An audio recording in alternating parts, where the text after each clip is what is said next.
कहानी नीरू की है। पंजाब की नीरू की शादी दिल्ली के राहुल से होती है। दिल्ली कितना बड़ा शहर है ना, लेकिन आप लोगों का घर तो बहुत छोटा है।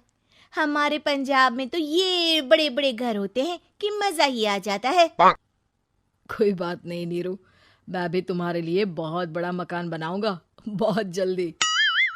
नीरू के पिता जहाँ पंजाब के जाने माने व्यापारी थे, वहीं उसका पति राहुल दिल्ली में एक सिंपल नौकरी करता था। माँ, यहाँ तो घी मक्खन इतना महंगा है कि क्या बताऊं। मैं तो तरस ही जाती हूँ घी खाने के लिए। नीरू की माँ को ये सुनकर बहुत दुख होता है। मेरी बेटी को घी नसीब नहीं हो रहा है और ये बहू यहाँ बैठकर घी में शक्कर डाल रही है। देख वनिता, मैं साफ कह रही हूँ, इस घर में जितना घी आएगा उतना ही मेरी बेटी के घर दिल्ली भी जाएगा। अरे ये क्या बात होती है माँ जी? बेटी का उतना ही करो जो अच्छा लगे। अब क्या मायके से घी और मक्खन तक की सप्लाई करोगी आप? हाँ, मेरी बेटी किसी चीज को तरसे मुझसे बर्दाश्त नहीं होता। अब क्या था, नीरू के मायके में 2 किलो घी आता तो 2 किलो दिल्ली जाता नीरू के पास। एक दिन, माँ बड़ी गर्मी पड़ती है दिल्ली में। इस घर में तो एक ही एसी है और वो भी ड्राइंग रूम में। सारा परिवार एक ही कमरे में सोता है। हाँ बेटा, वो तो हर घर की कहानी है। यहाँ भी एक ही एसी है। अरे बिल इतना आता है कि क्या बोलूं। तभी वहां राकेश आ जाता है। माँ, थोड़ी देर में यहाँ कुछ प्लम्बर आएंगे मेरे कमरे में एसी लगाने। जरा ध्यान से लगवा देना ना माँ। ओए, ऐसे कैसे तेरे कमरे में एसी लगेगा? हाँ राकेश, एक बार बात तो कर लेता। अरे पापा, वो वनिता को गर्मी में नींद नहीं आती। ड्राइंग रूम में सबके साथ सोने में वो अनकंफर्टेबल है, इसलिए। अरे पूरे परिवार के साथ वहां तेरी बहन नीरू भी तो सोती है। वो नहीं हो रही क्या अनकंफर्टेबल? समझ रहा है ना? अगर एसी लगेगा तो एक दिल्ली में तेरी बहन के कमरे में भी लगेगा, तभी तू लगा सकेगा। राकेश वनिता को सारी बात बताता है। वनिता करती भी क्या, मन मारकर बैठ जाती है। माँ, ये लोग ठीक नहीं है, क्या करूं मैं? अरे बेटी, यहाँ आ जा, तू यहाँ आकर रह ले। अरे छोड़ दे ऐसे पति को। कैसे छोड़ दूं माँ? समाज क्या कहेगा, लोग क्या कहेंगे? वैसे भी मेरा एक बेटा है मयंक।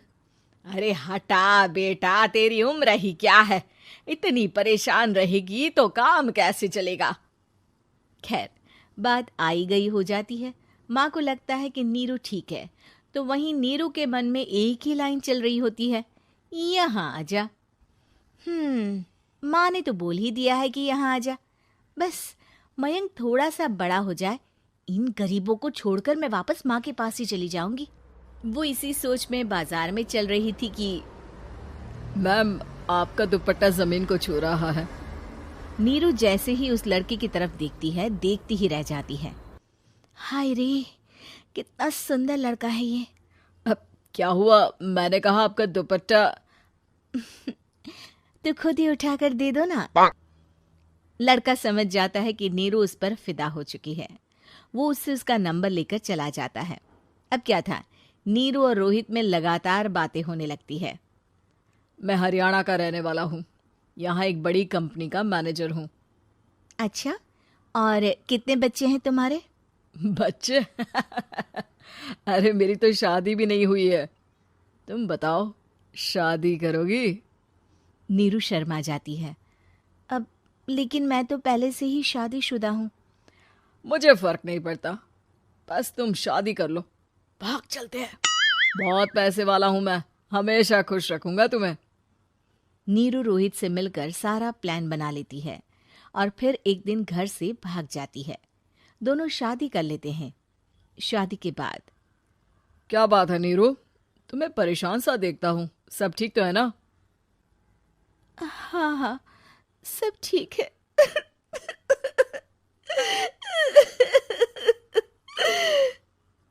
ये कहते कहते ही वो रोने लगती है। अरे क्या हो गया, रो क्यों रही हो? मैंने तुमसे एक बात छुपाई है। और वही बात अब मुझे परेशान कर रही है। रोहित, मेरा एक बेटा भी है, उसका नाम मयंक है। क्या बात कर रही हो? ये तुमने मुझे पहले क्यों नहीं बताया? देखो नीरू, मेरी माँ को मैंने ये नहीं बताया है कि तुम शादीशुदा हो। बच्चा मैं मैनेज नहीं कर पाऊंगा। नीरू को समझ में नहीं आता कि वो क्या करे। तुम उस बच्चे को अपनी माँ को क्यों नहीं दे देती? नीरू चुपके से माँ को फोन करती है। माँ, क्या मयंक को तुम रख सकती हो? बेटा, मैं राकेश के साथ बात करती हूँ। आखिर घर का बेटा वही है, जो वो बोलेगा। वैसे भी बेटा, तूने जो किया है ना, उसके बाद से पूरा घर तेरी बुराई कर रहा है। मैं भी अब किसी से तेरे लिए लड़ नहीं सकती। राकेश बेटा, नीरू ने तो जो किया बहुत ही बुरा किया, लेकिन मैं सोच रही थी कि क्यों ना मयंक को हम यहाँ ले आए। तभी वनीता बोल पड़ती है। वाह जी, ऐसे कैसे यहाँ ले आए? यहाँ क्या भंडारा भरा है? और जिस बच्चे की माँ ने नहीं सोचा, उसके लिए हम क्यों सोचे? नीरू को एक बार तो अपने बच्चे के बारे में सोचना चाहिए था ना। अरे लेकिन तेरे पास भी तो लड़का नहीं है ना वनीता।